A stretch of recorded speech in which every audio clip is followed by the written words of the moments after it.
ठीक है। Question number है 1, क्या कहता है, which aspect of development deals with the acquisition of skills values, यानी कौशल। कौशल क्या है, नेगोशिएट करना है ना, कि दो लोगों में लड़ाई हो रही है, अरे भाई लड़ाई शांत करा देंगे, कुछ लोग ऐसे होंगे, कुछ लोग ऐसे होंगे उल्टा करवा देंगे। तो कौशल है समाज में रहने के, वैल्यूज कुछ मूल्य हैं कि हम किसी के साथ गलत नहीं करेंगे या झूठ नहीं बोलेंगे या व्हाटएवर, ठीक। And attitudes of the society and formation of healthy interpersonal relationships, कि आप हेल्दी इंटरपर्सनल रिलेशनशिप्स फॉर्म कर पाए, आप दोस्ती कर पाए, आप प्यार मोहब्बत कर पाए, समाज में होती है ना ये सारी चीजें, है ना, लोगों के बारे में आप कुछ अच्छा सोच पाए, ये सब किसके अंदर आता है, ये किस प्रक्रिया का हिस्सा है, ये हमको बताना है।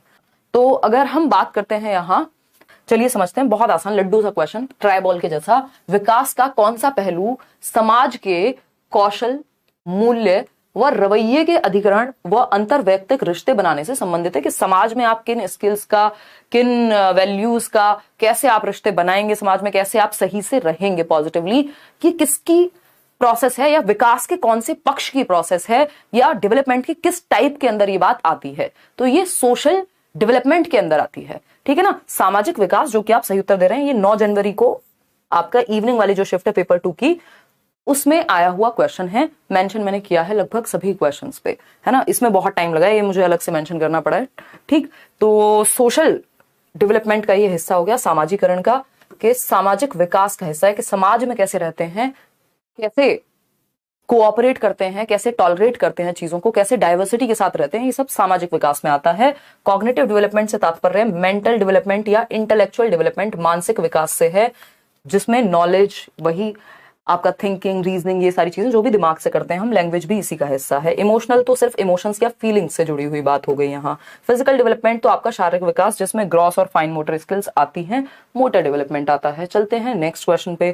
क्वेश्चन क्या है, क्वेश्चन नंबर है 2, और क्वेश्चन नंबर 2 भी 9 जनवरी की इवनिंग शिफ्ट का है, ठीक है ना।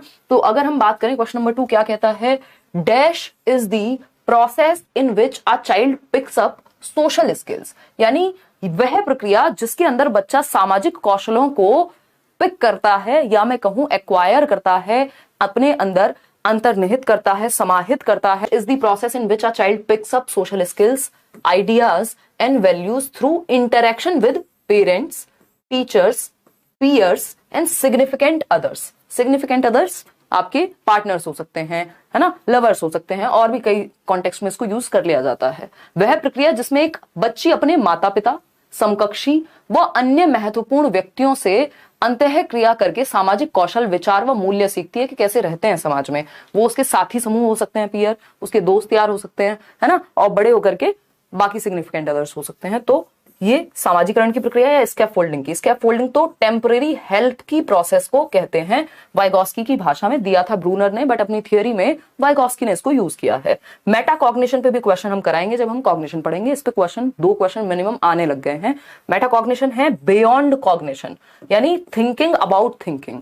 तो ये भी यहां ऐसी बात नहीं हो रही है। इंटीग्रेशन, जोड़ करके एकीकरण करना किसी चीज का, लेकिन ये क्या है, सामाजिकरण की ही प्रक्रिया है। आसान लग रहा होगा ये क्वेश्चन, क्या है, सामाजिकरण की प्रक्रिया में हम समाज में रहना, अपने साथियों के साथ, अपने पेरेंट्स के साथ, क्योंकि चाहे हमारी फैमिली हो, हमारे पेरेंट्स हो, आसपास जितने भी लोग हमें दिख रहे हैं वो सब समाज का ही हिस्सा है, और हम उन्हीं से दुनिया में रहना एक तरह से सीखते हैं और अपना एक वैल्यू सिस्टम क्रिएट करते हैं। तो B option is the right answer. आगे बढ़ेंगे क्वेश्चन नंबर 3 पर। पोल में साथ साथ जवाब देते रहना है। ये क्वेश्चन है आपका 11 जनवरी का मॉर्निंग शिफ्ट, यानी पेपर 1। अब आप जान पा रहे होंगे कोई खास अंतर होता नहीं है पेपर 1 पेपर 2 में। टॉपिक, सिलेबस सब कुछ वही है, लेवल वही है। एक पूल ऑफ क्वेश्चंस में से या बैंक ऑफ क्वेश्चंस में से जो टीम बनाती है, उन्हीं में से पेपर 1 और पेपर 1 में डाल दिए जाते हैं पेपर 2 में, ठीक। तो which of the following is primary socialization agent और agency for child in primary grades. जब बच्चा प्राइमरी ग्रेड्स में है, यानी कक्षा 1 से 5 के बीच में है, यानी कक्षा एज जो है 6 से 11 वर्ष होगी बच्चे की इस उम्र में, ठीक है। तो इस समय पे कौन सा एक प्राइमरी सोशलाइजेशन का एजेंट है बच्चे के लिए, या एजेंसी है, बताइएगा। यानी बच्चे का प्राथमिक सामाजिकरण किसके द्वारा हो रहा है। देखिए, प्राथमिक सामाजिकरण स्कूल के द्वारा नहीं हो सकता, बाकी संस्थाएं सब सेकेंडरी हैं, फैमिली सबसे ऊपर आती है जब बात प्राइमरी सोशलाइजेशन की हो। सामाजिकरण क्या है? वह प्रक्रिया जिसके द्वारा हम समाज में रहना सीखते हैं, तौर तरीके सीखते हैं, नियम कानून सीखते हैं, कौन सी चीजें डिजायरेबल है, एक्सेप्टेबल है, कौन सी चीजें नहीं है। आप फ्यूनरल में जा रहे हैं, यानी कहीं घटना स्थल पे जा रहे हैं, किसी की मृत्यु में जा रहे हैं तो एक तरह के कपड़े पहनते हैं, आप शादी में जाते हैं तो दूसरी तरह के कपड़े पहनते हैं, आप केंद्रीय विद्यालय के इंटरव्यू में जाएंगे तो तीसरी तरह के कपड़े पहनेंगे, आप दोस्तों से बात करते हैं तो एक अलग लहजे में बात करते हैं, जब आप काम पे जाते हैं तो अलग लहजे में बात करते हैं, पिताजी से बात करते हैं तो अलग लहजे में बात करते हैं। क्या है ये? कहां से आया? यही सामाजिकरण की प्रक्रिया से हमने सीखा है कि समाज में कैसे रहते हैं, कैसे बिहेव करते हैं, कैसे एक्वायर करते हैं, वैल्यू सिस्टम क्या होता है। ठीक है ना? तो ये इस उम्र में अब सबसे पहले कहां से सीखेंगे हम? Primary source. दो टाइप का आपका सोशलाइजेशन पूछा जाता है पेपर में, एक है प्राइमरी, दूसरा है सेकेंडरी। प्राइमरी हमेशा परिवार से होगा, क्योंकि सबसे पहले दुनिया का जो छोटा रूप है या समाज का जो मिनिएचर वर्जन है सोसाइटी का, वो है परिवार। सबसे पहले आप परिवार में ही तौर तरीके सीखते हैं समाज में बिहेव करने के। ठीक है ना? और सेकेंडरी की अब हम बात करेंगे तो बाकी सब सेकेंडरी में आ जाएंगे, स्पेशली स्कूल। ऐसा कई बार हो सकता है परिवार के साथ नेबरहुड को प्राइमरी में डाल दे, या स्कूल के साथ नेबरहुड को। तो नेबरहुड की अपनी कोई खास वैल्यू नहीं है, जिसके साथ होगा उस ऑप्शन के अनुसार आप चले जाएंगे, पेपर में यही होता है। ठीक, तो इमीडिएट फैमिली जो है आपकी, इमीडिएट फैमिली कौन सी है?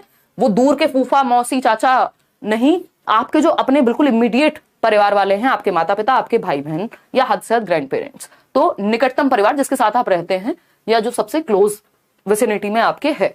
Cultural beliefs, religious organisation, print media, ये सब सेकेंडरी सोशलाइजेशन की एजेंसी है। इसी क्वेश्चन में सेकेंडरी पूछ लेता तो आप कहते भैया ये तीनों सही हैं, बी, सी और डी का ऑप्शन नीचे लगाया जा सकता है। इसी को मुश्किल बनाने के लिए क्या करेंगे? पहला ऑप्शन दे देंगे, अच्छा ओनली वन इज राइट, दोनों राइट हैं, तीनों राइट हैं, चारों राइट हैं। तो क्वेश्चन को ऑप्शन के माध्यम से कितना भी मुश्किल बनाया जा सकता है, आसान से आसान क्वेश्चन को।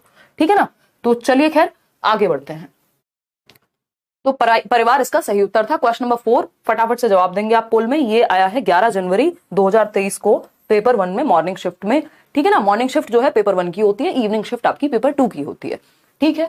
तो जेंडर इज डोमिनेंटली अ और एन डैश कंस्ट्रक्ट, यानी जेंडर, अब तो ये जेंडर लिखने लग गए हैं। पहले ऐसा भी होता था पेपर में कि लिंग ही लिखा रहता है, चाहे वो जेंडर लिखा हो चाहे वो सेक्स लिखा हो।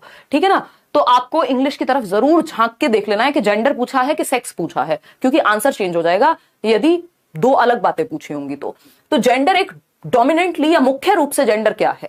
देख रहे हैं यहां पे डोमिनेंट वर्ड यूज हुआ है, क्योंकि हर एक चीज में दोनों पक्ष शामिल होते हैं, है ना? हेरिडिटी भी और एनवायरमेंट भी, लेकिन डोमिनेंटली मुख्य रूप से किसका कंस्ट्रक्ट है जेंडर? तो आपको पता है आपके सिलेबस में भी एक टॉपिक है gender as a social construct, सामाजिक संरचना के रूप में।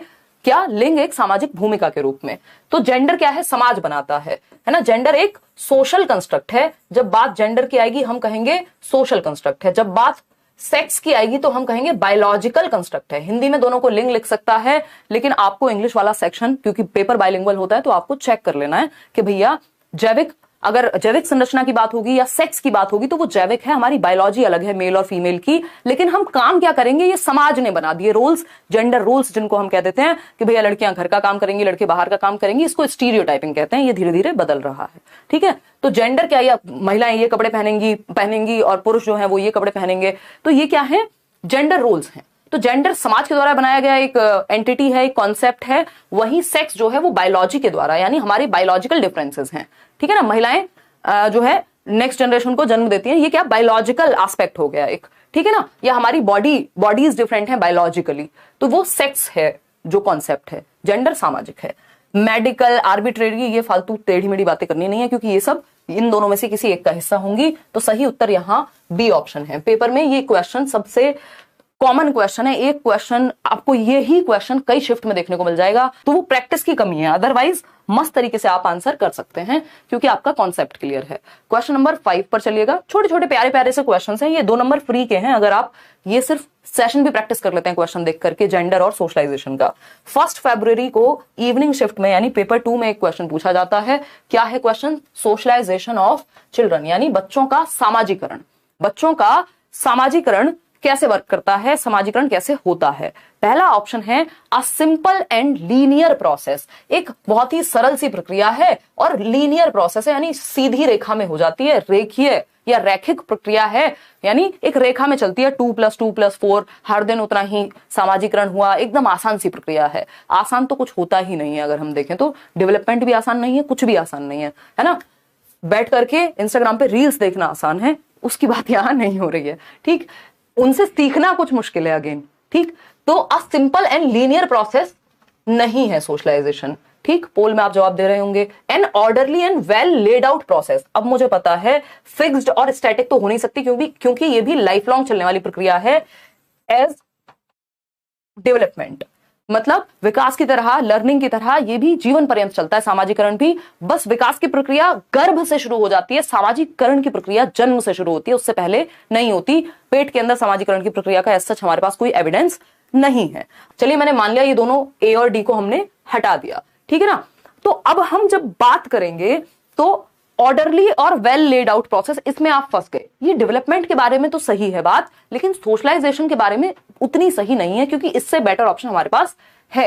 वेल लेड आउट का मतलब हो गया पहले से व्यवस्थित है, कैसा होगा सोशलाइजेशन, है ना। Step 1, step 2, step 3। भैया इतना ही आसान होता तो माँ बाप क्यों इतने चिंतित रहते हैं कि हम, और या समाज भी क्यों चिंतित रहता है कि हम समाज में क्या एग्जाम्पल्स प्रस्तुत कर रहे हैं, हम टीवी में डिबेट्स देख रहे हैं कि ये चीज सही है कि नहीं है, आज ये हो गया कल वो हो गया समाज में, मतलब। और खतरा है कि हम गलत कंपनी में तो नहीं हमारे बच्चे रह रहे हैं, गलत जगह पे तो नहीं वो बड़े हो रहे हैं। ये सब क्यों, अगर इतना ही व्यवस्थित होता तो। ये एक सेंसिटिव और कॉम्प्लेक्स प्रक्रिया है ना। ऑर्डरली कुछ हद तक आप कह सकते हो कि कुछ कुछ चीजें आपको पता होती हैं, चाइल्डहुड में ये होगा, दोस्तों के साथ ज्यादा खेलेगा, एडोलेसेंस में ये होगा, अडल्टहुड में ये होगा, लेकिन पूरी तरह से फिक्स्ड नहीं है ये कि वेल लेड आउट है। ऑर्डरली कुछ हद तक सही भी था, लेकिन पूरी तरह से ऑर्डरली कभी सही नहीं होगा, क्योंकि ये कॉम्प्लेक्स प्रोसेस है। ठीक है, is a complex and multi dimensional process as development. एक जटिल और बहुआयामी प्रक्रिया है। बहुआयामी कैसे है, इसके कई आयाम हैं, है ना। ओवर्ट एंड कोवर्ट, यानी ओवर्ट होता है जिसको आप देख करके सीख रहे हैं, सामने आपके रूल्स हैं। कोवर्ट होता है बहुत सारी चीजें आप मूवीज में देख लेते हैं और आपके अंदर वो समाहित हो जाते हैं, आपको खुद को पता नहीं होता कि आप कब कबीर सिंह देख के कबीर सिंह बन गए, है ना। तो ये क्या हुआ, कोवर्ट होती हैं कुछ चीजें, छिपी हुई होती हैं, इनडायरेक्टली आप सीख लेते हैं, कुछ चीजें आप डायरेक्टली सीखते हैं जिसको ओवर्ट कहते हैं। तो ये कई डायमेंशंस में होता है, प्लस कॉम्प्लेक्स है। आप ये पहले से निर्धारित नहीं कर सकते कि हमने तो अपने बच्चे को ये बता दिया, अब उसको दुनिया का कुछ पता ही नहीं लगेगा, है ना। तो हर माँ बाप को लगता है ना मेरा बच्चा सबसे सीधा है, अब वो तो बच्चे को ही पता है, उसके दोस्तों को पता है कितना सीधा है। तो एक जटिल और बहुआयामी प्रक्रिया है, ये इसका सही उत्तर है, ना कि ये कि एक वेल लेड आउट फिक्स्ड तो होती ही नहीं है, डायनामिक प्रोसेस है, जीवन पर्यंत चलती है। तो हमें कई बातें यहां जानने को मिली कि जो सोशलाइजेशन की प्रक्रिया है इन्फेंसी से शुरू हो जाती है, यानी जन्म से ही शुरू हो जाती है और जीवन पर्यंत चलेगी, और ये हमेशा चलती रहती है, क्योंकि समाज बदलता रहता है, भाषाएं बदलती रहती हैं, लोग बदलते रहते हैं, मूवीज बदलती रहती हैं, तो ये सब जो भी कल्चर है, मीडिया है, वो बदलता रहता है। तो सामाजिकरण की प्रक्रिया हमेशा चलती रहती है, रुकती नहीं है। क्वेश्चन नंबर 6 देखिएगा क्या पूछा है, समझते हैं। 1 फरवरी की सेकेंड शिफ्ट यानी पेपर 2 है ये। A teacher's remark to boys in a coeducation class, यानी एक टीचर रिमार्क करता है, एक टिप्पणी देता है बच्चे को, स्पेशली बॉयज को कहा है, लड़कों को कहा है, be a man and don't behave like girls. मतलब पुरुष बनो और लड़कियों की तरह व्यवहार मत करो, सॉफ्टली बात करना, है ना। या फिर मान लीजिए पिंक कलर है, उसको बहुत एसोसिएट कर दिया जाता है महिलाओं के साथ, कोई उस तरह के कपड़े पहन रहा है, या किसी को वो रंग पसंद है, किसी को गुड़िया के साथ खेलना पसंद हो सकता है, तो हम कहें यार ये क्या लड़कियों की तरह, है ना। या बच्चा कोई लड़का रोने लग जाए, तब भी टीचर इस तरह की अगर टिप्पणी देते हैं कि क्या लड़कियों की तरह रो रहे हो, बी अ मैन यार, है ना। बी अ मैन क्या, इंसान ही है ना, उसमें इमोशंस होंगे, लेकिन हमने ये स्टीरियोटिपिकल बिहेवियर्स लगा दिया सोसाइटी में। सही उत्तर आप दे रहे हैं 90% लोग के एक टीचर है जो लड़कों को ये कहता है को एजुकेशन क्लास में। को एजुकेशन का मतलब क्या है, जहां पे लड़के और लड़कियां दोनों हैं, ऐसा नहीं सिर्फ लड़के ही हैं, होते तब भी ये स्टीरियोटिपिकल ही रहता अगर सिर्फ लड़के भी होते। Be a man and don't behave like girls, कि लड़कियों की तरह व्यवहार मत करो, पुरुष बनो, आदमी बनो, है ना। मर्द को दर्द नहीं होता वो वाला, तो वो सब क्या हो गई, दकियानूसी और स्टीरियोटिपिकल बातें हो गई। 1 नंबर तो जाएगा ही जाएगा। और प्रोग्रेसिव समाज की जो स्थापना है वो हम नहीं कर रहे हैं, वो आज से 50-100 साल पहले शायद एक्सेप्टेबल था, धीरे धीरे चीजें बदल रही हैं। ठीक, बदलेगा कौन, मैं और आप। क्यों, क्योंकि टीचर्स का बहुत बड़ा रोल है। ठीक, जेंडर इक्विटी, इक्विटी वाली बात नहीं है ये। इक्विटी होती तो यहां पे हम भेदभाव नहीं करते, इक्विटी में हम नीड्स को समझते हैं दोनों ही पक्षों की।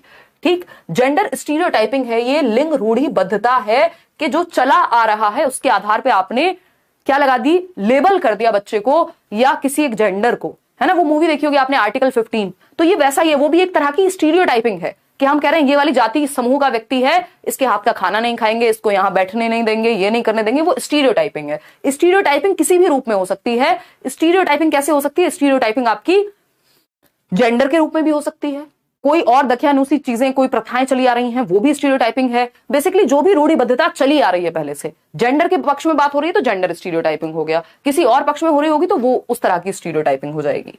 तो जेंडर रोल फ्लेक्सिबिलिटी नहीं है। रोल फ्लेक्सिबिलिटी तब कहेंगे जब पिताजी खाना बना रहे होंगे और माताजी जो है वो ऑफिस से आ रहे हैं या वॉटेवर, कोई भी ऐसा काम जो ऑपोजिट है दोनों जेंडर्स के लिए माना जाता है। जेंडर इक्वालिटी की तो यहां कोई बात नहीं हुई, तो B option is the right answer, gender रूढ़िबद्धता है ये। आगे बढ़ेंगे क्वेश्चन नंबर 7 पर, और क्वेश्चन नंबर 7 क्या कहता है, पोल में फटाफट से आप जवाब देंगे। विच of the following is the primary agent. देखिए ये क्वेश्चन आना ही आना है, निश्चित है, ठीक है ना, किसी भी शिफ्ट में आए। ये क्वेश्चन ऐसे हैं जो आपको, क्योंकि इतनी सारी शिफ्ट हैं, आपकी शिफ्ट कौन सी पड़ जाए, कौन सा क्वेश्चन आ जाए, किसी को नहीं पता, तो पूरा टॉपिक अच्छे से आपको आना चाहिए, ठीक है ना। और लाइक शेयर करने में आप लोग करते हैं कंजूसी, इतनी मेहनत करने के बावजूद, है ना। आपको नहीं पसंद के टीचर हमसे मोटिवेट हो जाए, है ना।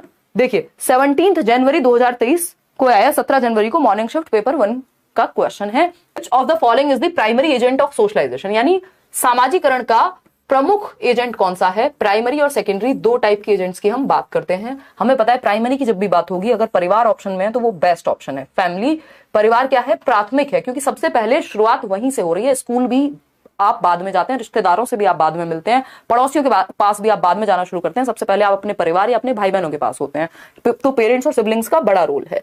पेरेंट्स वर्क प्लेस नहीं, माता पिता का कार्यस्थल तो आप पता नहीं कितनी बड़ी उम्र में देखेंगे, 3 साल में देखें, 4 साल में देखें, 6 साल में देखें, या कभी ना देखें, तो ये तो कोई बात नहीं हुई, ये प्राइमरी नहीं है, ये सेकेंडरी है ना। सिनेमा ये भी सेकेंडरी है, बुक्स ये भी सेकेंडरी है, ठीक है। परिवार प्राइमरी है, बाकी सारी चीजें सेकेंडरी हो जाएंगी। बाकी ये ऑप्शन पे भी डिपेंड करेगा, कई बार फैमिली के साथ नेबरहुड दिया होगा तो वो प्राइमरी में आएगा, स्कूल के साथ नेबरहुड है तो सेकेंडरी में आएगा। क्वेश्चन नंबर 8 देखिएगा, अराउंड व्हाट एज, बहुत प्यारा क्वेश्चन, इसमें कई लोग धड़ाम से गिरेंगे, है ना। प्रभु इसके पेट पे बाण मारिए, वो वाला सवाल है जिसमें आप लोग फंसेंगे, जिसमें आप लोग कंफ्यूज होंगे, जिसमें आप लोगों को लगेगा अरे ये क्या पूछ लिया, हमने तो रट्टे किसी और चीज के लगाए थे, है ना। तो फटाफट से बताइए कि जवाब क्या होगा, पोल में आंसर कीजिए। Around what age do children generally get an initial sense of gender roles, यानी सामाजिक भूमिकाओं के बारे में एक सेंस सबसे पहले किस उम्र में डेवलप होता है बच्चों में, है कि समाज में जेंडर की अलग अलग भूमिकाएं हैं, कि लड़कियां ये वाला गेम नहीं खेलती, है ना, लड़के ये वाले काम नहीं करते, लड़के जो हैं वो घर का काम नहीं करते, लड़कियां जो हैं बाहर का काम नहीं करती, उनको तो फाइनली शादी करनी होती है, and all and all and all, जो जेंडर रोल्स चल रहे हैं, स्टीरियोटिपिकल भी हो सकते हैं इनमें से कई रोल्स। तो वो सबसे पहले जो समझ है, इसका सेंस, इनिशियल सेंस किस उम्र में बच्चे को पता लगता है कि यार मैं तो लड़की हूं, मैं ये नहीं कर सकती, या मैं लड़का हूं, मैं ये नहीं कर सकता या कर सकता हूं, है ना। तो ये सबसे पहले कब आइडिया लगता है बच्चे को, ये पूछा है। बी ऑप्शन कई लोग कह रहे हैं, जो कि हमें नहीं पता सही है कि गलत है। ये 17 जनवरी को पेपर 1 में आया है, तो हम ये नहीं कह सकते पेपर 1 के क्वेश्चन इजी और पेपर 2 के मुश्किल, दोनों के सेम। वही बात मैंने आपको कही, अगर 2000 क्वेश्चन बने हैं, इन 2000 में से कोई भी क्वेश्चन उठ करके पेपर 1 में जा सकता है और कोई भी पेपर 2 में। सीडीपी की मैं यहां बात कर रही हूं, या लैंग्वेज में भी ऐसा ही होता है, स्पेशली सीडीपी में तो सेम है बिल्कुल लेवल, ठीक है ना। देखिएगा फटाफट, आपको पता है कि 14 साल में तो पहली बार सेंस नहीं ही बनाएगा, ये तो आपने एलिमिनेशन मेथड के थ्रू एलिमिनेट कर दिया, इसको साइड कर दिया, टाटा बाय बाय फिनिश, ये दोनों नहीं होंगे। अब आप कंफ्यूज हैं 4 साल की उम्र में कि 3 साल की उम्र में। मैंने डिस्कशन के माध्यम से, जब भी आपने प्रीवियस जेंडर की वीडियो सिर्फ यूट्यूब पे भी अगर देखी होगी, तो हमने ये डिस्कस किया है कि 3 साल की उम्र में एक चीज होती है जेंडर कॉन्स्टेंसी करके, यानी बच्चे को पता लगने लगता है कि भैया जेंडर जो है वो कांस्टेंट है, जैसे मैं अपने कपड़े बदल सकता हूं वैसे मैं जेंडर चेंज नहीं कर सकता, कि मेरा मन किया कल मैं मेल बन जाऊं और परसों फीमेल बन जाऊं, नहीं है पॉसिबल, कांस्टेंट चीज है जेंडर, ठीक है ना। तो उसी उम्र के जस्ट बाद हम ये कह सकते हैं कि इसका मतलब क्या हुआ, इनिशियल सेंस आने लग गया बच्चे को 4 साल की उम्र में, एक इनिशियल सेंस, ऐसा नहीं पूरा सेंस आ गया, शुरुआती जो भाव है उसको समझ आने लग गया जेंडर का या लिंग का। तो ये 4 साल इज द राइट आंसर, ना कि 10 ईयर्स, है ना। यहां पे तो रोल्स भी वो कुछ हद तक समझने लग जाएगा, ठीक है ना। तो 4 years is the right answer over here. इसको आप ध्यान में रखेंगे कि सबसे पहले जो प्रारंभिक समझ शुरू होती है या आ जाती है, वो आती है किसमें, 4 वर्ष में व्यक्ति सीखने लगता है, अच्छा मैं लड़की हूं तो मैं लड़की हूं बोल रही हूं, लड़का है कोई तो एक तरह की भाषा का इस्तेमाल करेगा, या मम्मी जो है एक सर्टेन टाइप की लैंग्वेज या कपड़े पहनती हैं, ये सब चीजें बेसिक समझ उसको पता लगने लगता है, इनिशियल सेंस आ जाता है इस उम्र में। क्वेश्चन नंबर 9 देखिएगा, क्या कहता है क्वेश्चन नंबर 9। क्वेश्चन नंबर 9 कहता है, ये 25 जनवरी को इवनिंग शिफ्ट यानी पेपर 2 का क्वेश्चन है। देखिएगा, an important primary agency of socialisation, लड्डू क्वेश्चन है, घूम घूम के देख रहे हैं आप, एक ही क्वेश्चन कितनी शिफ्ट में आया है, ये क्वेश्चन इतनी बार रिपीट हुआ है जिसकी हद नहीं है, ठीक है। और एक ही साल की बात हो रही है, हर साल आता ही है, बट अब शिफ्ट का भी गेम है, तो शिफ्ट में, कई शिफ्ट में आप देखेंगे एक ही क्वेश्चन कितना रिपीट हुआ है, ठीक है। और ये आज से नहीं आ रहा, जब से सीटेट है तब से आ रहा है ये क्वेश्चन। समझ पा रहे हैं कि नहीं, बताइएगा। गलत हो गया, हाँ होना ही था, क्योंकि 50% लोग बी कह रहे थे, है ना, तुक्के लगा रहे थे, अक्कड़ बक्कड़ बम्बे वो 80-90 पूरे 100, ठीक है ना। देखिएगा, जवाब दीजिएगा फटाफट से, फिर हम आगे बढ़ेंगे। गवर्नमेंट प्राइमरी कैसे हो जाएगी, स्कूल सेकेंडरी होता है, ये आपको पता है, लाइब्रेरी भी सेकेंडरी है। इवन एक्टिव और पैसिव एजेंसी में से जो पब्लिक लाइब्रेरी होती है वो पैसिव एजेंट ऑफ सोशलाइजेशन में आती है। पैसिव का मतलब है जहां आप डायरेक्टली खुद से बोल बोल करके, चिल्ला चिल्ला करके इन्वॉल्व नहीं है, इनडायरेक्टली शांत बैठे हुए हैं या अपने काम में है, लेकिन वहां पे भी आप सोशलाइजेशन आपका हो रहा है, तो वो पैसिव एजेंसी हो गई। एक्टिव क्या है, स्कूल, वहां आप डायरेक्टली इन्वॉल्व होते हैं। फैमिली एक्टिव हो गई, तो ये होता है निष्क्रिय और सक्रिय एजेंसीज ऑफ सोशलाइजेशन। तो फैमिली क्या है, प्राइमरी है, सिंपल सी बात, नो बकवास। आगे बढ़ेंगे क्वेश्चन नंबर 10 पर। देख रहे हैं आज जल्दी कर रहे हैं हम क्वेश्चंस, क्योंकि इसमें चीजें लिमिटेड ही हैं समझने को, उसी से क्वेश्चंस बन जाते हैं। अब 25 जनवरी की ही इवनिंग शिफ्ट यानी पेपर 2 का क्वेश्चन है, देख रहे हैं, बताइए।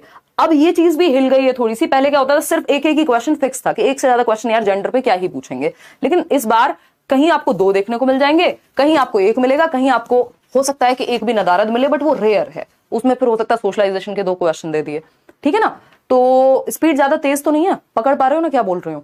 तो 25 जनवरी को क्वेश्चन पूछा जाता है कि children in dash stage can reason hypothetically and develop concerns around social issues, यानी किस चरण में बच्चे निगमनात्मक तर्क कर पाते हैं, वह सामाजिक मुद्दों से सरोकार रखते हैं। अब ये देखोगे तो एक तरह से क्वेश्चन किसका बन गया, जीन पियाजे का बन गया, लेकिन समाज से जुड़ा हुआ है, सोशल इश्यूज से जुड़ा हुआ है, तो क्या बन गया, सोशलाइजेशन का भी बन गया। तो चीजें जुड़ी हुई हैं इस सब्जेक्ट में, ठीक है ना। तो हाइपोथेटिकली वो सोच पाते हैं, निगमनात्मक चिंतन। देखो, जब भी हाइपोथेटिकली या डिडक्टिव थॉट की बात आएगी, समझ जाओ फॉर्मल ऑपरेशनल की बात हो रही है। तो इसको ना हिंदी में भी देख लेना है थोड़ा सा, है ना। हाइपोथेसिस जो है, जब हम हाइपोथेटिकल रीजनिंग की बात करते हैं तो इंडक्टिव रीजनिंग की बात नहीं हो रही, निगमनात्मक लिखा हुआ है उधर हिंदी में। निगमन का मतलब क्या है यहां, यार निगमन तो फिर हिंदी में आगमन और निगमन विधि, डिडक्टिव ही होता है ना।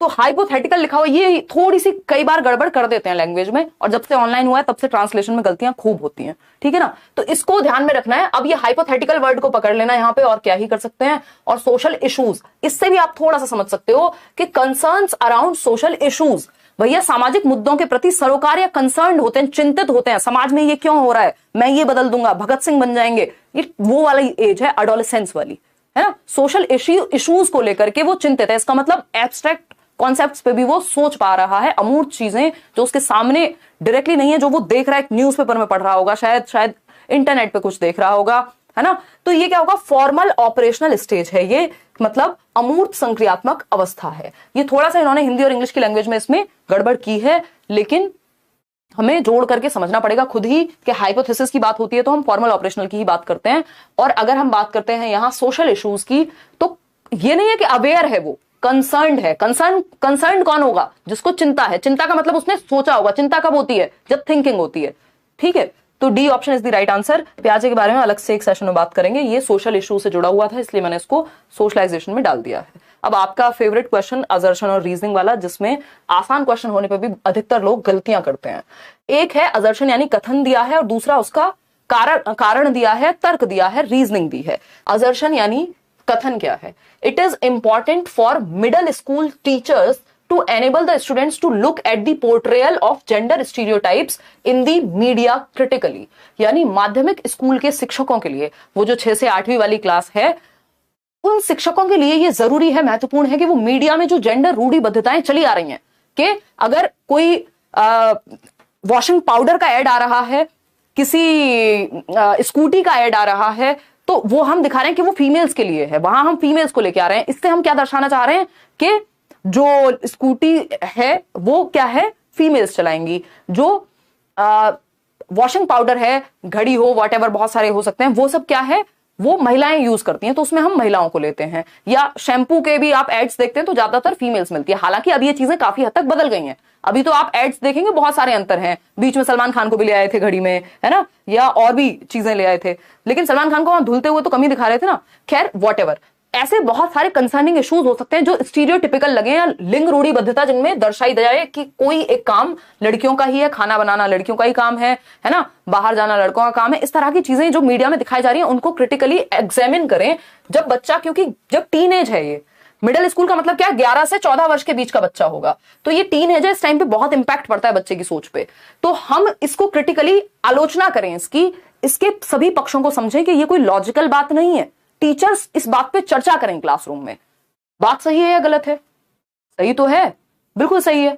रीजन क्या है? Media is an important socialising agency, यानी मीडिया जो है, मीडिया क्या है? आपका अखबार हो सकता है, आपके टीवी एड्स हो सकते हैं, आपका इंटरनेट आज के समय पे बहुत बड़ा मीडिया का उदाहरण है, या आपके बैनर्स हो सकते हैं जो होर्डिंग्स लगे होते हैं, ये सब क्या है? मीडिया का ही उदाहरण है। तो मीडिया एक महत्वपूर्ण एजेंसी है जिसके द्वारा सामाजिकरण होता है। जो हम मूवीज में देखते हैं उसका बहुत प्रभाव पड़ता है, जो हम एड्स में देखते हैं उसका हम पे प्रभाव पड़ता है।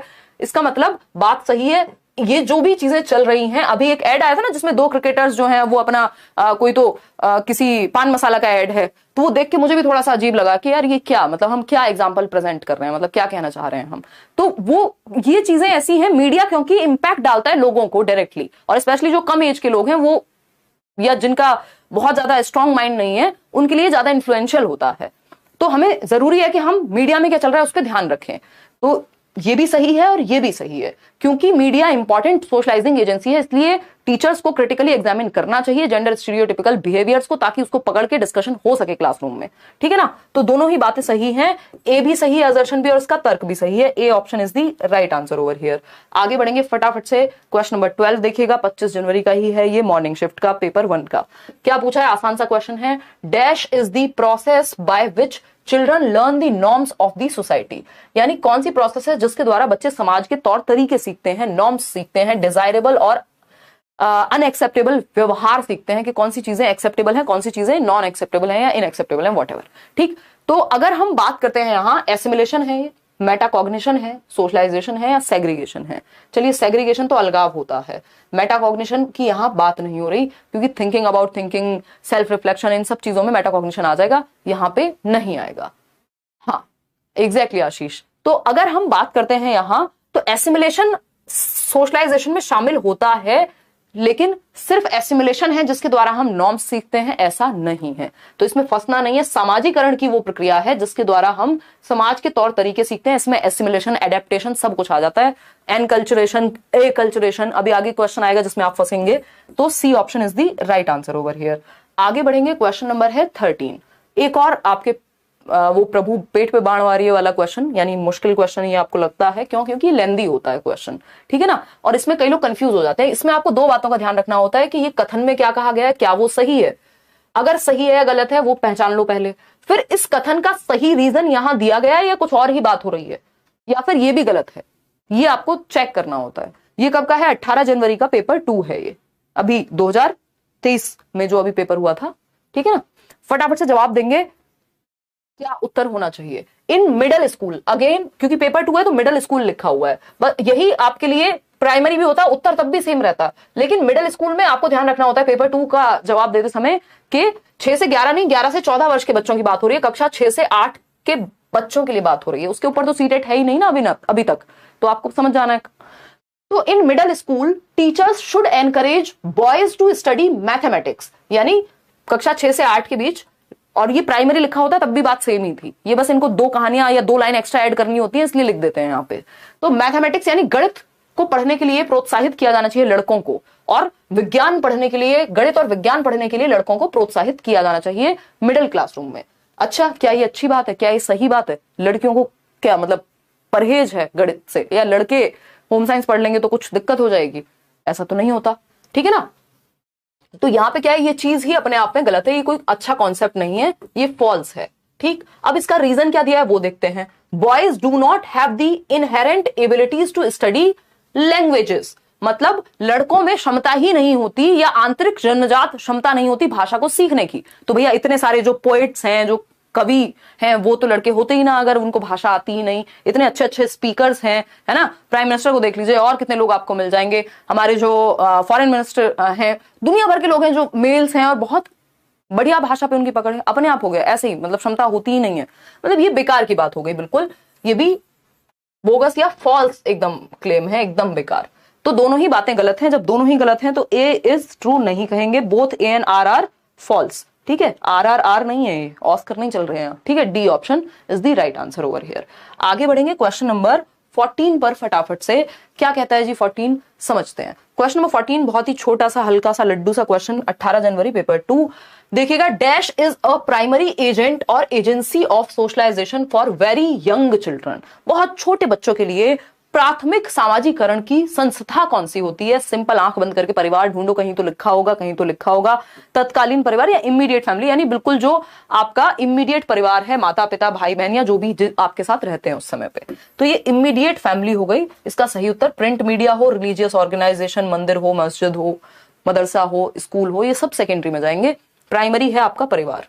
देख रहे हैं कैसे अलग अलग शिफ्ट में घुमा घुमा करके पूछ दे रहा है। क्वेश्चन नंबर 15 देखिए, in order to address gender stereotypes in the class it is important to, यानी अगर हम चाह रहे हैं एड्रेस करना, यानी हम रोकने की कोशिश कर रहे हैं या उस पर चर्चा करने की कोशिश कर रहे हैं, पकड़ने की कोशिश कर रहे हैं कि गड़बड़ कहां है। जेंडर स्टीरियोटाइप मतलब जो लिंग रूढ़िबद्धताएं चली आ रही हैं कि लड़के रोते नहीं है, लड़कियों को बाहर नहीं भेजेंगे, लड़कियों को स्पोर्ट्स में नहीं जाना चाहिए, लड़कों को रोना नहीं चाहिए, लड़कों को शेफ नहीं बनना चाहिए और वट। तो ये क्या है, रूढ़िबद्धताएं हैं। इनको रोकने के लिए, इनको चैलेंज करने के लिए, इनको एड्रेस करने के लिए, इनको क्लास में डिस्कस करने के लिए क्या करना चाहिए? पहला ऑप्शन है to make cross gender interactions restricted, यानी डिफरेंट जेंडर मेल और फीमेल को इंटरेक्ट ही मत करने दो। यही तो होता है बहुत सारे स्कूल्स में आज भी, साथ में हम बैठने भी नहीं देंगे। और हमने सोशलाइज भी ऐसा किया है कि अगर साथ बैठ भी गए तो क्लास में तूफान मचेगा ही मचेगा। बहुत सारी जगह पे यही स्थिति है अभी भी। तो सिर्फ टीचर्स की भी गलती नहीं है, बहुत समाज की भी इसमें थोड़ी सी गलती है।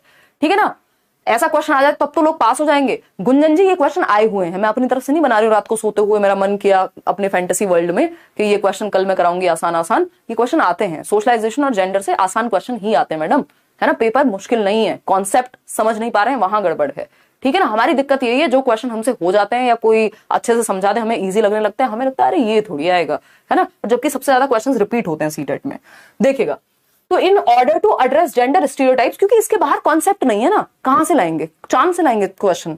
ठीक, तो 24 जनवरी को पेपर 1 में क्वेश्चन पूछा जाता है क्या, कैसे रोकें, कैसे एड्रेस करें। तो ऐसा नहीं है कि क्रॉस जेंडर इंटरेक्शंस को रेस्ट्रिक्ट कर दो, है ना, प्रतिबंधित कर दो कि लड़का और लड़की अगर बात कर रहे हैं कुछ तो होगा, लड़का और लड़की कभी दोस्त नहीं हो सकते। यही सब चीजें हैं जो स्टीरियोटाइपिंग को फिर बहुत प्रमोट कर देती हैं बाद में, फिर सच में ही नहीं हो पाते क्योंकि उन्हें कभी बात करने को मिला ही नहीं बचपन से, तो फिर दोस्त हो कैसे पाए वो। बी ऑप्शन है avoid discussions around gender discrimination. अगर हम जेंडर भेदभाव पे कभी चर्चा ही नहीं करेंगे तो कभी कुछ खत्म होगा ही नहीं, कभी समाज में परिवर्तन आएगा ही नहीं, है ना। Present examples that challenge those stereotype. सबसे आसान क्वेश्चन, ऐसे उदाहरण प्रस्तुत किए जाएं जो रूढ़िवादिताओं को चुनौती दें। अच्छा, कोई कह रहा है कि भैया लड़कियां कमजोर होती हैं तो आप कर्णम मल्लेश्वरी का एग्जांपल दे सकते हैं, 130 किलोग्राम तक वेट उठा लेती हैं, है ना। अभी दंगल मूवी आई थी, वो क्या चैलेंज कर रही है स्टीरियोटाइपिंग को, है ना, कि लड़कियां कमजोर हैं या पहलवान नहीं बन सकती या नहीं बनना चाहिए। तो ऐसे एग्जांपल्स आप प्रेजेंट करेंगे जो स्टीरियोटाइपिंग को चैलेंज करते हो, उसको क्या करते हो, चुनौती देते हो। Practice gender bias through everyday practices. तो ये तो और खतरनाक बात है, बायसनेस में स्टीरियोटाइपिंग, बेसिकली स्टीरियोटाइपिंग में बायसनेस होती ही होती है, और बायसनेस अगर लंबे समय तक चल जाए तो स्टीरियोटाइप बन जाएगा। बायसनेस क्या है, भेदभाव। भेदभाव ये भी हो सकता है कि आप लड़कों को दबा के रखें और लड़कियों को कहें तुम मजे करो। भेदभाव मतलब दोनों में से किसी के साथ भी कुछ भी अगर गलत हो रहा है, किसी एक तरफ आप झुक रहे हैं, तो वो बायसनेस है, बिना आधार के, बिना नीड्स को समझे। ठीक है ना, तो बायसनेस को हम प्रमोट करेंगे, ये तो और खराब बात हो जाएगी, इससे तो स्टीरियोटाइप बढ़ेगा, कम थोड़ी होगा। तो C option is the only right answer over here. अब आता है क्वेश्चन नंबर 16। क्वेश्चन 16 है a child acquires the earliest socialisation lessons from, यानी प्रारंभिक सामाजिकरण का पाठ कहां से मिलेगा, जहां पे पैदा हुए हो, परिवार भैया, सिंपल सरल सुंदर सस्ता टिकाऊ उत्तर है ना। 24 जनवरी का ही पेपर 1 है, तो पेरेंट्स, परिवार का हिस्सा हो गए ना पेरेंट्स, तो पेरेंट्स से मिलेगा ना सबसे पहले सोशलाइजेशन का, कि भाई आप नमस्ते करेंगे कोई घर आएगा तो, या आप अस्सलाम वालेकुम कहेंगे, या फिर आप जो भी बाकी अलग अलग गुड मॉर्निंग विश करेंगे, या फिर जो भी आप बेसिकली भाषा या तौर तरीके सब हम सबसे पहले कहां सीखते हैं, परिवार से सीखते हैं। ठीक, तो मीडिया, स्कूल, न्यूज़पेपर सब सेकेंडरी हो गए, माता पिता या परिवार लिखा होता तो बात एक ही हो जाती। सबसे आसान क्वेश्चन है इस तरह का, एक क्वेश्चन आ ही जाता है। क्वेश्चन नंबर 17 देखिए, थोड़ा सा लेंदी है, 10 जनवरी को पेपर 1 यानी मॉर्निंग शिफ्ट में पूछा गया। Practice of limiting the optional choice of home science for girls and physical education for boys is grounded in, यानी वैकल्पिक विषयों के चुनाव में लड़कियों के लिए गृह विज्ञान का विषय और लड़कों के लिए शारीरिक शिक्षा के विषय को सीमित कर देने की प्रथा जो है ये किस पर आधारित है। देखिए, जब भी बात प्रथा की होगी कि चली आ रही है कोई चीज, और चाहे वो गलत हो सकती है, अगर चली आ रही है और गलत है इसका मतलब स्टीरियोटाइपिंग हो रही है वहां भर भर के, ठीक है ना। फटाफट से बताएंगे फिर हम आगे बढ़ेंगे, ठीक। तो अगर हम बात करें, लड़कियों के लिए होम साइंस पढ़ाना चाहिए और लड़कों के लिए फिजिकल एजुकेशन, ये फिक्स हो जाना चाहिए। ऑप्शन मत दो किसी को भी, चॉइस का मामला रखो ही मत। ये क्या है, इससे स्टीरियोटाइपिंग को बढ़ावा मिलेगा, या ये जो थॉट है ये ग्राउंडेड है कहां पे, स्टीरियोटाइपिंग में। ये रूढ़िबद्धता से आता है, रूढ़िबद्धता पर आधारित है ये थॉट। अदरवाइज कई लड़के हो सकते हैं जिनको होम साइंस में इंटरेस्ट हो, कई लड़कियां हो सकती हैं जिनको फिजिकल एजुकेशन में इंटरेस्ट हो। तो यहाँ पे इंडिविजुअल डिफरेंसेस हैं, व्यक्तिगत विभिन्नताएं भी हैं। ज्यादातर लोगों को किसमें इंटरेस्ट है उसके आधार पे हम सबको नहीं कह देंगे। इंक्लूसिव अप्रोच, इसमें कोई इंक्लूसिव अप्रोच नहीं है, इक्वालिटी तो कहीं से नहीं है, डिस्कवरी अप्रोच कुछ नहीं है, यहाँ पे स्टीरियोटाइपिंग है भर भर के, या बायसनेस है। स्टीरियोटाइपिंग की जगह कई जगह पे आपको बायसनेस भी मिल जाएगा, बात लगभग बराबर ही है, क्योंकि जहां पे बायसनेस हो रही है, स्टीरियोटाइपिंग में बायसनेस हमेशा होगी। यानी स्टीरियोटाइप करने का ही मतलब है कि आप किसी एक के साथ भेदभाव जरूर कर रहे होंगे, और भेदभाव होगा तो इवेंचुअली स्टीरियोटाइपिंग भी हो जाएगी। The process of teaching young generation about social processes through everyday interactions is called, यानी वह प्रक्रिया जिसमें युवा पीढ़ी को रोजमर्रा के अंतःक्रिया के द्वारा, मिलजुल करके, बातचीत के द्वारा या साथ रह करके हम समाज की प्रक्रियाएं सिखा रहे हैं, उसको सोशलाइजेशन कहेंगे या सोशेबिलिटी कहेंगे, कल्चरिंग कहेंगे या डिलेड इमिटेशन कहेंगे। ये हमें हटा देती हूँ, ये दोनों ऑप्शन। कल्चरिंग इसको नहीं कहते हैं, बेसिकली कल्चर इसमें अपने आप आ जाएगा, किस जगह पे सोशलाइजेशन हो रहा है उससे रिलेटेड हो जाएगा कल्चर, ठीक। अगर हम बात करें डिलेड इमिटेशन की, डिलेड इमिटेशन होता है बच्चे ने आज देखा आपको शेविंग करते हुए या मेकअप करते हुए, और 3 दिन बाद खुद से वो चीज इमिटेट की डिले करके। डेफर्ड इमिटेशन जिसको प्याजे की भाषा में कह देते हैं, ये होता है जन्म से 2 वर्ष के बीच में, ठीक है ना। क्लियर है। एक अलग प्लेलिस्ट बना देंगे नेहा, ये सीटेट जुलाई 2023 वाली जो है आपकी 9 बजे की क्लास का, डोंट वरी, ठीक। सोशलाइजेशन है या सोशेबिलिटी है, तो सोशेबिलिटी होगा उत्तर, या फिर सोशलाइजेशन होगा, सामाजिकरण होगा या सृजनता होगा। चलिए हिंदी में हटा देते हैं, हिंदी में इसकी हिंदी प्रॉपर तरीके से सही नहीं है। सोशेबिलिटी का मतलब है वो व्यक्ति जो मिलना घुलना मिलना पसंद करता हो, सोशेबल हो, है ना। लेकिन सोशेबल होने का मतलब ये नहीं है, मान लीजिए कोई व्यक्ति है जो सोशेबल नहीं है, बहुत ज्यादा घुलना मिलना पसंद नहीं करता, तो क्या उसका सोशलाइजेशन नहीं हुआ? हुआ होगा, हो सकता है उसको उतना ही पसंद हो। तो यहां पे बात क्या चल रही थी, छोटे बच्चों को या नई जनरेशन को सामाजिक प्रक्रियाओं को सिखाना एवरीडे इंटरेक्शन के द्वारा, ये सामाजिकरण की प्रक्रिया है। पहले सामाजिकरण की प्रक्रिया तो हो जाए, फिर बाद में बच्चा चूज कर लेगा वो कितना सोशेबल होना चाहता है, घुलना मिलना चाहता है, पार्टी करना चाहता है कि अकेले बैठ के पढ़ना चाहता है, वो उसकी मर्जी हुई। तो ये तो बाद की बात हो गई। सोशेबिलिटी एक क्वालिटी हो गई अपने आप में कि आपको मिलना जुलना पसंद है या नहीं। सोशलाइजेशन एक प्रक्रिया है जो आप समाज में रहकर के सीखते हैं यंग उम्र से ही, यानी छोटी उम्र से ही। तो C option is the right answer. Question number देखिएगा 19, थोड़ा सा लेंदी है बट आप जवाब दे पाएंगे, इसमें जगह नहीं थी लिखने की तो मैंने नहीं मेंशन किया है, ये भी किसी शिफ्ट का ही है online. Which of the following is an effective strategy to reduce gender biasness? Gender stereotype लिखा हो, बायसनेस लिखा हो, समझ जाइए लिंग भेदभाव को हटाने की प्रक्रिया क्या हो सकती है, या किस तरीके से हम लिंग भेदभाव को या रूढ़िबद्धताओं को कम कर सकते हैं। 2-3 ही तरीके हैं, डिस्कशन कराइए, रियल लाइफ एग्जांपल्स प्रेजेंट करिए, नॉन स्टीरियोटिपिकल रोल्स में पुट करिए लड़के और लड़कियों को। नॉन स्टीरियोटिपिकल रोल्स क्या होते हैं भाई? लड़कों को आप खाना बनाते हुए दिखा सकते हैं, लड़कियों को आप फुटबॉल खेलते हुए दिखा सकते हैं, ये नॉन स्टीरियोटिपिकल रोल हो गए। अब ये मत कह दीजिएगा कि ये तो बायसनेस हो गई, ये बायसनेस नहीं है, क्योंकि कोई चीज चली आ रही है उसको चैलेंज करने के लिए हमें थोड़ा सा ऑपोजिट दिखाना पड़ेगा कि ये भी पॉसिबल है। हमारे दिमाग में या किताबों में हम हमेशा यही ना देखें कि 4 महिलाएं मिलकर के एक काम करती हैं 8 दिन में, और एक पुरुष जितना काम करता है 2 दिन में, उतना ही काम 4 महिलाएं मिलकर 8 दिन में करती हैं। क्या दिखा रहे हैं हम दिखा रहे हैं जेंडर स्टीरियोटिपिकल बिहेवियर। तो उसको चैलेंज करने के लिए कुछ दिन ऑपोजिट दिखाना पड़ सकता है, ठीक। बताइए, द टीचर शुड इग्नोर करेंगे तो भैया कोई सॉल्यूशन निकलने नहीं वाला। The teacher should assign equal responsibilities to all children in various activities which take place inside the classroom, यानी सभी बच्चों को बराबर की जिम्मेदारियां दे देनी चाहिए। चलो ठीक है, बुरा तो नहीं है, एटलीस्ट फिर भी देखते हैं इससे बेटर ऑप्शन अवेलेबल है कि नहीं।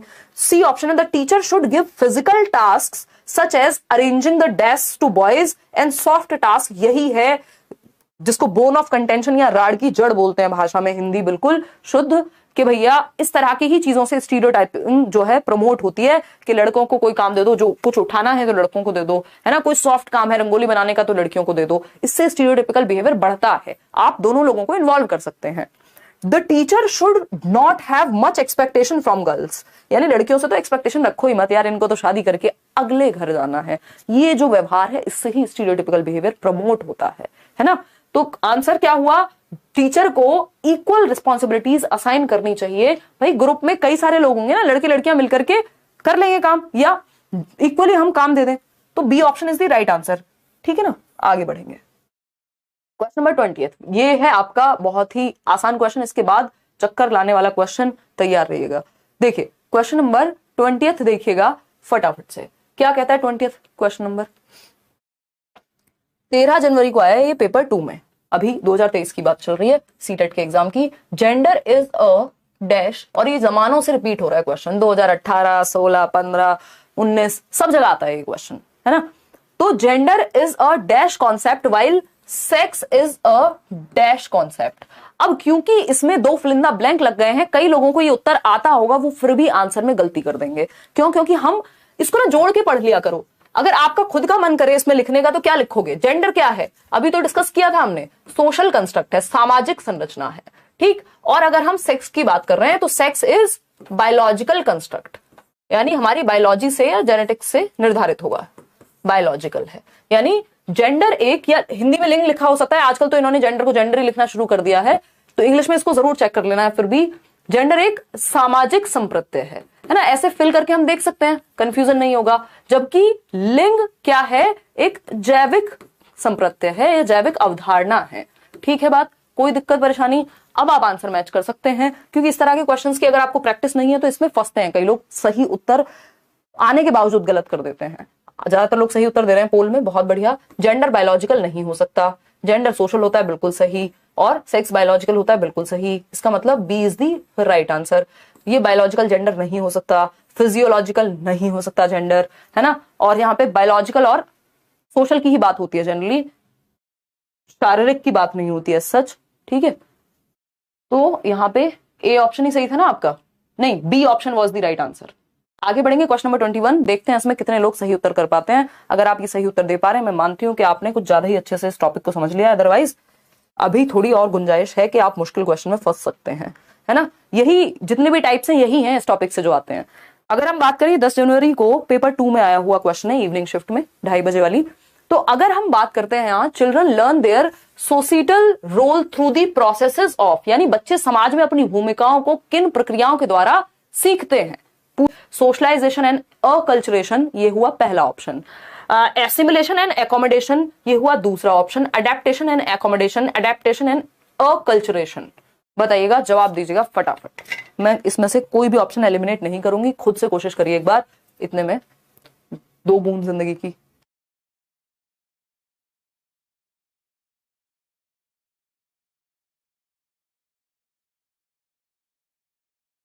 आज कोई हंसी मजाक नहीं हो पा रहा है, सीरियस टॉपिक है ये जेंडर, इसलिए हंसी मजाक करना भूल जा रहे हैं और आप लाइक शेयर करना भूल जा रहे हैं।